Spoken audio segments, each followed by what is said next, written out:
Adelante. Buenos días, don Julio. Buenos días, doña Consuelo. Buenos días, camarada y amigo. Buenos días, hermano y amigo. Cabral, papá de Dios sea con usted. Amén. Con todo su espíritu.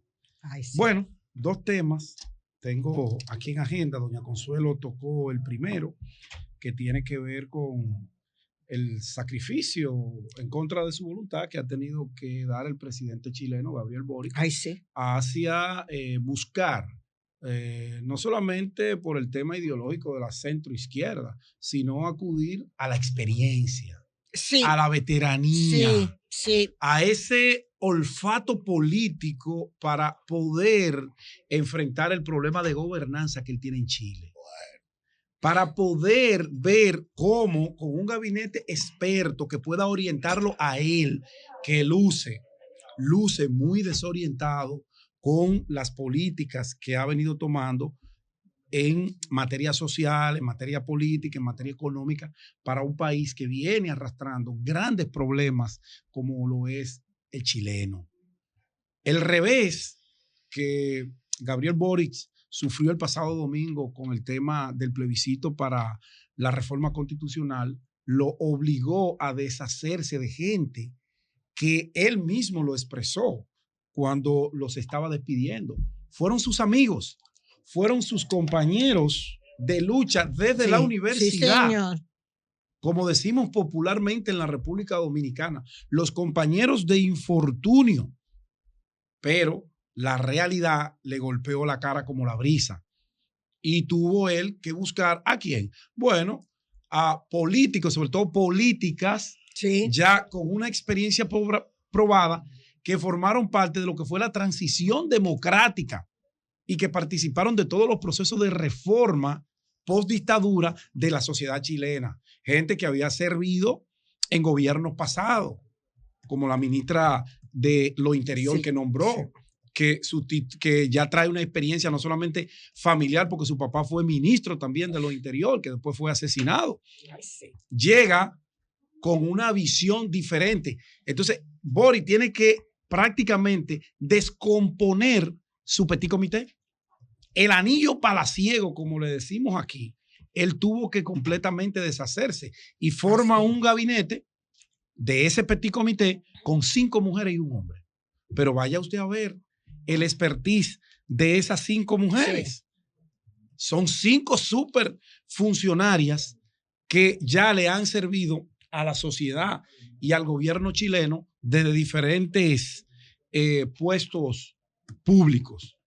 Eso es para que las sociedades vean lo que es un discurso populista y lo que es una realidad cuando el país se equivoca, cuando las sociedades se dejan arrastrar por el sonido, por el ruido, por la bulla, por la moda, caen en ese tipo de situaciones. Vamos a ver, porque apenas van 6 meses, creo que todavía no lo ha cumplido el presidente Boric, y ya ha tenido que reemplazar a una parte importantísima de el gabinete, que no solamente le acompañó para obtener la presidencia de la República, no, sus hermanos, amigos, confianza, que la confianza a la hora de la designación en una posición donde se toman las decisiones más trascendentales y profundas de un país, tiene y juega un papel sumamente importante. Si yo confío en mi ministro de Hacienda, si yo confío en mi ministro de lo Interior, y no es que Boric quería hacer esto, por eso lloró al despedirlo. Sí. No fue por el sentimiento de los amigos, no, es que él sabe que el mensaje que está recibiendo hoy esa sociedad chilena es que la incapacidad se ha manifestado de tal forma que lo dejó a él sin opciones para ver cómo él puede ir avanzando. Yo creo que sí, pero tú sabes que un presidente no renuncia así por así. Pero también muchas mentiras que empezaron a circular ahí de que la propiedad privada estaba en peligro. que eran fake, fake news. Sí, había muchas mentiras. Muchas mentiras, cosas, Claro que sí. lo que ellos además metieron, Pero no metieron experiencia- demasiadas cosas en la reforma Exacto. y no hubo tiempo de No la explicar. aterrizaron. Hipercargada. Sí, muchas cosas de malo del Estado plurinacional. Eso es correcto. La derecha Dieron a la empezó a sociedad decir chilena. que eso iba a generar Esa independencia de los indígenas y que sí, van a sí. dividir el territorio. O sea, una reforma que fue muy mal llevada. No estuvo No es que planificada. tenga malas, no es que tenga No, malas yo no- intenciones, es que fue mal promovida. No, porque Mal fíjate que yo promovida. no parto ni siquiera del contexto y el contenido de la reforma. Yo me voy a los resultados, a lo que él ha estado obligado a hacer por ese traspiés. Y Lo ese, que tiene que aprender de eso.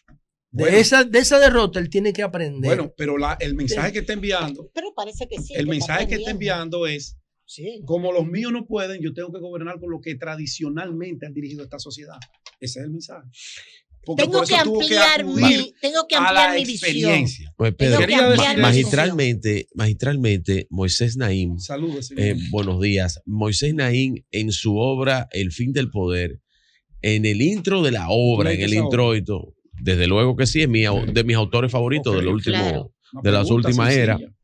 Y Moisés, digo al maestro Julio relata cuando ellos intentaron hacer las grandes transformaciones en Venezuela con Carlos Andrés Pérez en la presidencia y cómo esas grandes reformas se le viraron en la población contra ellos, porque intentaron hacer demasiadas cosas De manera bruta. a manera bruta. Eso es lo que le ha pasado al presidente Boric, Yo no- porque creo que ha intentado en poco tiempo hacer demasiadas transformaciones a una sociedad conservadora como la sociedad chilena. Que Oiga no lo que es dice, cierto. oiga lo que dice Gabriel Boric Pues cuando son cuantos despide noches. a sus amigos, a sus hermanos, sus compañeros de lucha. Los cambios de gabinete siempre son dramáticos y en este caso no le ha faltado sus voces. Tenía que doler y duele, pero es necesario. Este es uno de los momentos más difíciles que me ha tocado enfrentar, ha dicho el presidente Boric luego de los nombramientos. Quiero que en conjunto fortalezcamos la coalición que nos respalda y enfrentar con quienes se quedan las urgencias ciudadanas.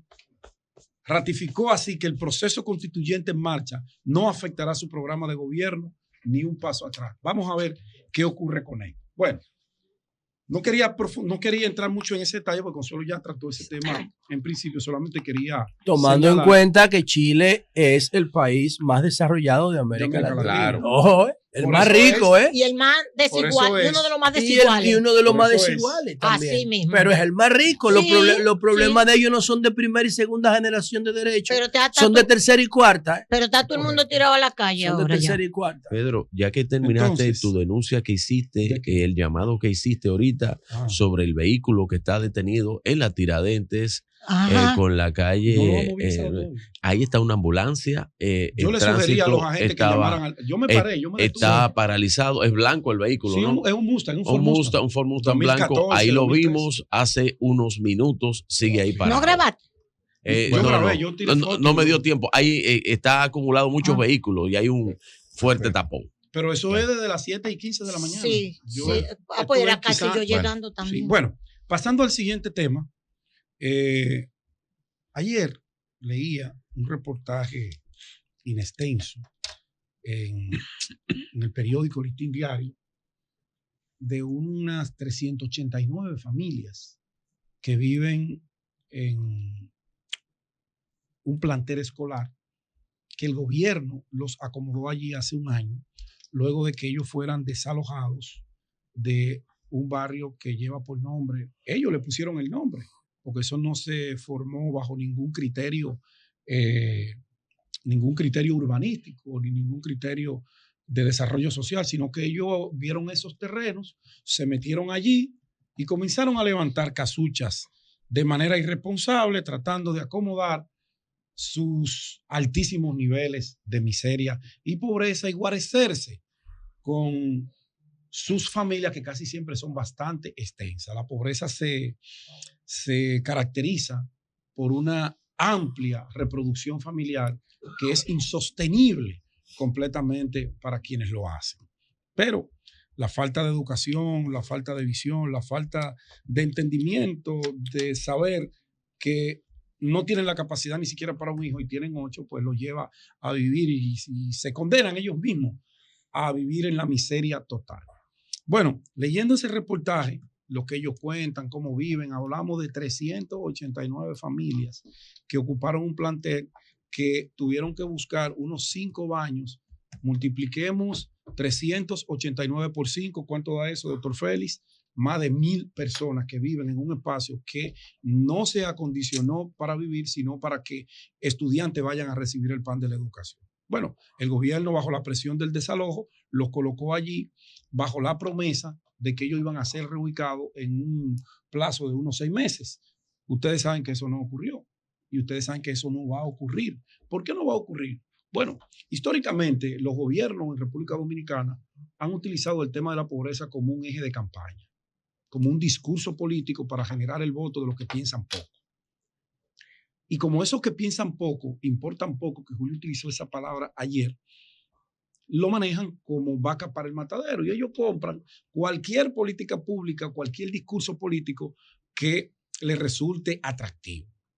No estoy hablando del gobierno del presidente Abinader, estoy hablando de todos los gobiernos que hemos tenido. Ahora, los gobiernos que se antepusieron al presidente Abinader tenían programas de construcción de viviendas sociales. Vivienda que el gobierno construía para regalársela a la gente pobre, para crear espacios en donde esos invasores de terreno, esa gente que ocupa espacios públicos y privados sin ningún tipo de ordenamiento ni conciencia de lo que están haciendo, de que viven en condiciones de extrema pobreza, el gobierno tenía esas construcciones de viviendas sociales y los colocaba allí y se los regalaba. Mucha gente criticaba, el gobierno no está para dar. Bueno, el gobierno tiene obligatoriamente que tener un presupuesto para combatir el hambre, la miseria y el déficit habitacional de la gente que no tiene capacidad. ¿Qué hizo este gobierno? Bueno, el gobierno de Danilo hizo un programa social de viviendas. El gobierno del presidente Balaguer, que creo que es el pionero en la construcción de viviendas sociales. Luego le siguió los 12 años del presidente Leonel Fernández, y guardia, policía, gente pobre que no tenía ni siquiera con qué aportar el inicial de una casa. El gobierno se la cedía. Y no era que se la regalaba. Lo que pasa es que la costumbre, la misma irresponsabilidad del gobierno hacía que ellos no cumplieran el compromiso miserioso también del pago de esa vivienda, que eran 400 pesos, 300 pesos, 500 pesos y 1,000 pesos. Yo llegué hoy 40 y 20. Sí, desde Balaguer, pero fue aumentando hasta pago de 2,000 pesos, apartamentos buenos, que se hicieron hasta para clase media. Perfecto. Bueno, este gobierno cambió la política social y decidió que no iba a construir viviendas sociales para regalar, sino que a través de esa política del fideicomiso, de esa alianza público-privada, se iban a hacer 12,000 viviendas, creo que eran, Julio, que se prometieron. Sí. 12,000 viviendas que a 2 años solamente el gobierno y su fideicomiso, su asociación público-privada, han entregado 225 viviendas. Cuando usted ve el drama de familias que imploran, que lloran, que gritan, porque para ir al baño tienen que turnarse. 5 baños para más de 1,000 personas. Wow. Hacinamiento total, donde la división de una familia que ocupa 5 metros cuadrados, y ahí viven 5, 6, 7 y hasta 8 personas en una escuela, no tienen la más mínima condición. Las niñas tienen que ver a los hombres con aquello afuera. Una cosa de verdad desgarradora desde el punto de vista humano en el siglo XXI. Y la política pública que se está utilizando completamente errada, porque a esa gente hay que buscarle dónde vivir. Porque aquí se está diciendo que no hay escuela para dar clases. Entonces hay una escuela que está siendo subutilizada para que la gente viva de manera paupérrima.